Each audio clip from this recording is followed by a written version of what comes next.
Hey, what's going on today, YouTube?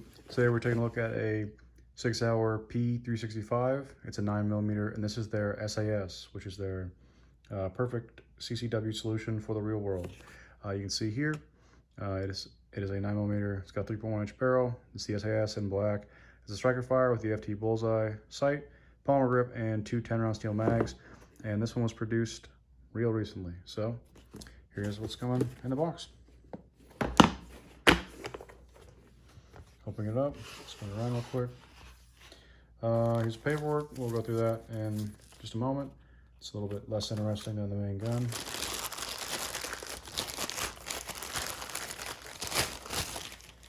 There it is. Absolutely tiny. Very cute. 10-round steel mag. Cool. Get this plastic out of here. In the case, looks like there's also a lock. It's pretty standard. Nothing on that side.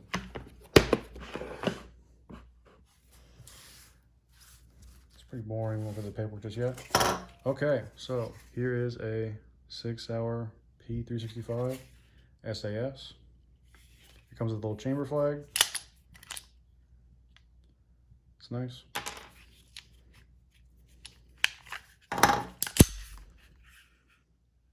Very cute little gun. Absolutely adorable. Very small. Definitely a concealed carry pistol. Let's take a look at that. See if we can get that sight on there. Really cool looking sight. It uses fiber optics, I believe, to cover this up.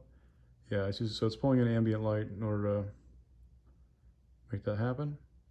Very cool though. Definitely gonna be a close range gun with a 3.1-inch barrel and a sight like that. You know, almost a point and shoot kind of gun, but there you go. Looks like the magazine that comes in it has an extended floor plate compared to the other one. So they're both 10 rounds. This one, you have a little more purchase for your hand. Just a little more grip right there. Cool. Now right off the bat, this is pretty hard to actuate, the slide release. Kind of the thing that the SAS is built on compared to the regular P365 is that it's so low profile. You know, it's not going to snag on anything. Really nothing is sitting on the outside of this that could catch anywhere. Obviously the sights are flush, so there's nothing up top that can catch anywhere. On the side, even this magazine release, it's barely noticeable. So it's definitely a little bit harder to actuate that. I don't know if I can actually actuate this. Definitely couldn't, you know, like I could with my PT26 or like any of the Glocks that I own. So pull it back a little bit. Yeah, I probably wouldn't even bother. Just rack the slide like that with no magazine. Doesn't catch up anywhere. Okay, I'll put this down for a second. 6 hour sticker, cool. Here's our P365 operator's manual. Looks like a 6 hour NRA promotion. Here's a safety warning. This probably has to do with the lock and just obviously be safe with your firearms. You don't want them stolen to be used, you know, against your family and you and others. Here's a Sig's got ammo for sale, performance ammunition, cool. Looks like I got some different lights you can attach. Awesome. Ammo holsters, awesome. And then I guess if you join the USCCA, which is like the Concealed Carry Association, you can also get that. Real quick, we'll browse through this for 5 seconds. Got some safety warnings.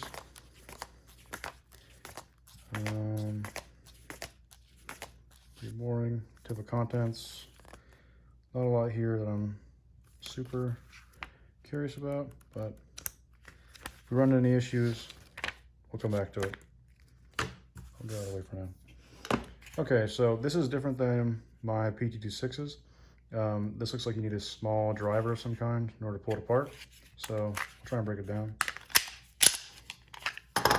Let's grab a screwdriver real quick. Okay, so we're gonna lock it back just for ease of operation. We can throw a magazine in there. We can rack it like that. Obviously it stays locked. We can also pull back on it, push that up. Pushing it up is no big deal. You definitely, plenty of purchase locking the slide. It's just unlocking it that becomes a little more difficult. Okay. Now turn this. You can see up here that guide rod, shift it down a little bit. Drop this. Pulls apart just like that. So there's the internals on your low receiver with the frame.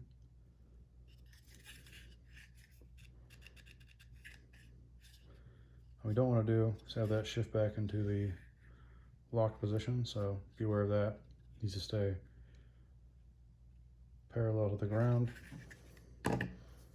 Here's your slide. Very low profile. You can see those serrations are even pretty low profile. Plenty of grip, but they're not going to snag on anything for sure.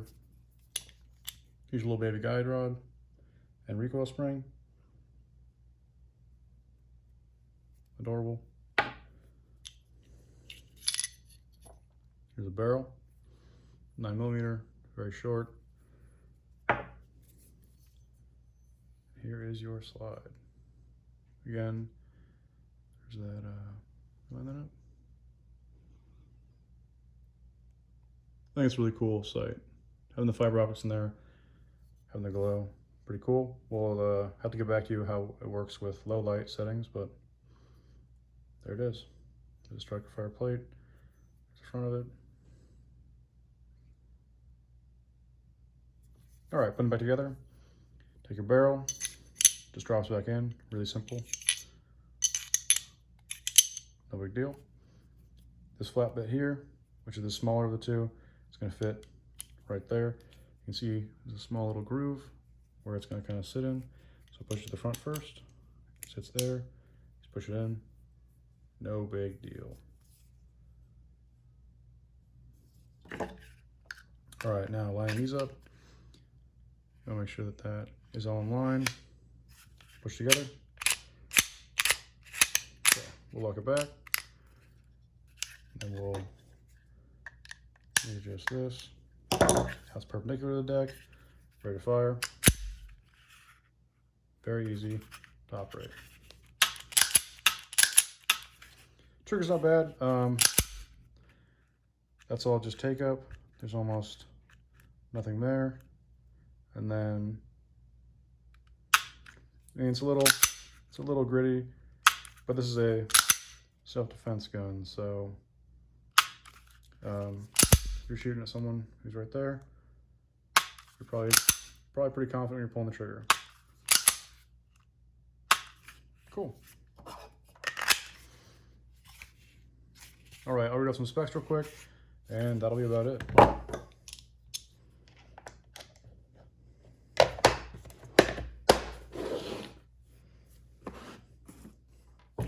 Okay, so here it is, the P365 9mm SAS. Features two 10-round mags. It is obviously 9mm. It does not come in a threaded barrel format that I'm aware of at all. That's an option. The pistol size is considered a micro compact. Subcompact would be probably a little bigger. I think like a P229 is considered a subcompact. I could be wrong. Maybe that's just a compact. But it's definitely, this thing is a paperweight at best. So I have this size hands. I'm gonna grab some for reference. All right, for reference, I grabbed a screwdriver, Milwaukee battery, roll of tape, and a little Bic pen that everyone, I guarantee you, has picked up at one point in their life. Okay, create a Bic pen. It is shorter overall, or maybe the exact same as the Bic pen. So shorter, almost maybe the exact same length as a traditional ballpoint pen with a cap on. Super small, no big deal. Here's a small snap-on screwdriver. That's longer than the gun. Here's a Milwaukee battery. This thing is about the same weight, honestly. This is a pretty big, bulky battery. There's just size reference. And here's a roll of tape, because most people have held a roll of tape before. So there you go. Just a really small, very concealable little gun. Okay, so it is a 1 inch wide, 5.8 inch long, 4.1 inch tall gun. Weighs 17.8 ounces, which is, they say, exactly 500 grams. The sight radius is non-existent because of how that is set up there. Obviously, there's not a front sight, so you can't have a sight distance. The accessory rail is, it says not applicable. It does have this groove here. Obviously, you could put something with that, and they have this little packet in here, so this must be grabbing onto something. You know, it's not floating, it's not magic. So it doesn't have technically like a Picatinny rail or a 1913 rail or some sort of like rail like a Glock has, but there is something up here for accessories. The trigger type is a standard Sig Sauer curved, and I don't think it's a bad trigger, being a combat self-defense trigger at all. The grip type is polymer, grip color is black, barrel material is a carbon steel. The frame finish, it says stainless steel. I would assume they're talking about some sort of small parts that we're not seeing. This definitely is some kind of a polymer right there. No big deal. Slide finish is nitron, and the slide material, it says a stainless steel. I have no way of proving that this is a carbon steel barrel and a stainless steel slide, but that's what it says. So there you go. That is a Sig Sauer P365. It comes with this cute little chamber indicator. We'll throw it in there just for fun. There you have it. I'm gonna grab some other guns and I'll slap some footage of that real quick, just showing you how they stack up against like a Glock 19, maybe a Glock 17, a PT26, and 2 other P365s. So stand by for that, or else that's about the whole video. We'll get some range time in the near future. Thanks for watching. Okay, so we're back real quick. Here's the P365.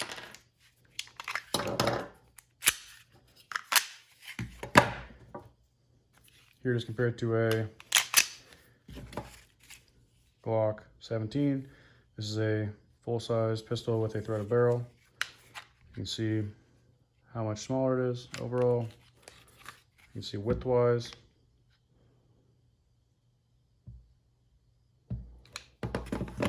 Yeah, much more compact package. All right, compared to a PT26, this one is loaded. Okay, here it is compared to a full-size 9mm as a PT26. Obviously, you can get a little smaller, even with the flush floor plate.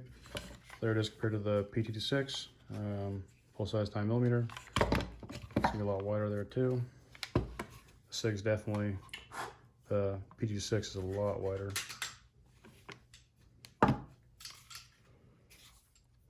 Okay, so here's the P365 SAS. We're gonna compare it real quick. This is a P365. It's not an SAS. They have identical footprints. Hopefully this is showing up in frame properly.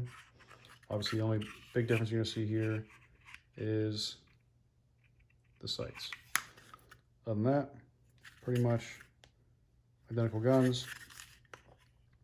You'll notice that this one, in order to make it a little bit more low profile, the regular P365 SAS has this lever here that you can, is a takedown lever, and this one has the screwdriver button.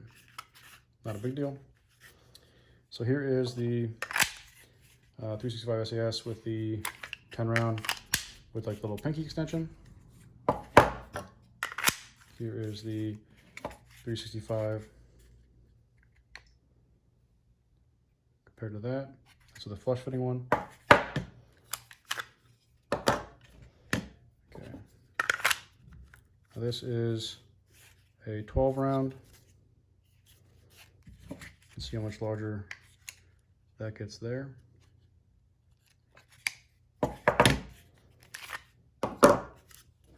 And here is a 15 round extension. You can get this sleeved out. This is for the 365 XL, but that does add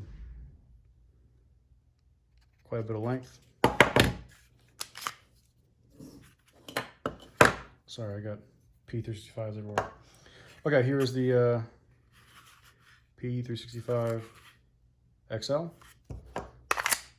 This is a gun. We'll move this aside for a second.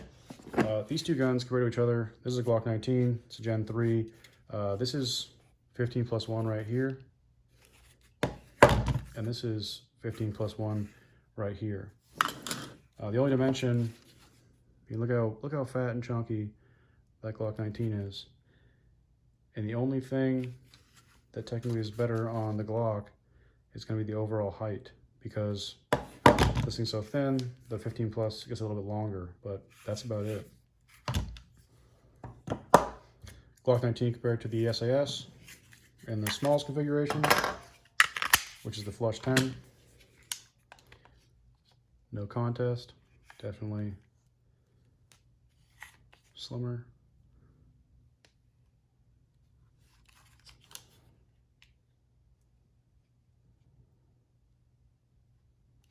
Cool. I'll get this 19 out of here. And then here's the XL versus the SAS. Put that here, try to show you. There is quite a bit of a difference. The overall footprint is drastically reduced. But this has the Sig's Romeo, either the Romeo 2 or the Romeo 0, I can't remember. The XL is a little bit larger. It has this flared magwell. This one has a light on it.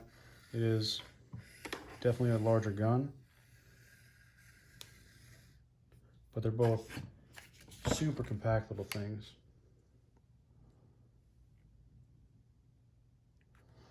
So you have it. You can run any of these longer magazines in the SAS. However, if you don't have like the sleeve for it, you end up with that steel bit showing, but not a big deal.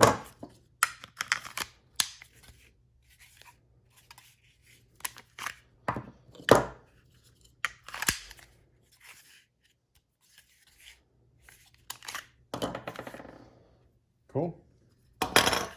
That's about it. All right, guys, thanks for watching. Hopefully this little comparison right here was a little bit more helpful if you were considering magazines or just looking for the lowest profile gun you could find. There you have it. P365 SAS, just tiny. Looking forward to shooting this one. These have shot absolutely great. There you have it. If you want to see more videos similar to this, subscribe to the channel. Like this video if you thought it was useful.